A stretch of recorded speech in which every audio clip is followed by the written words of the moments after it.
How to use Apple gift card to buy Robux. Apple Incorporated is an American multinational technology company headquartered in Cupertino, California. It is widely recognized for its innovative products, including consumer electronics, software, and services.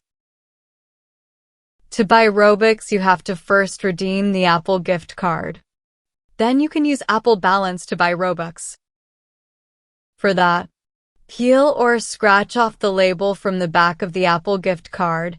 This reveals a 16-digit code.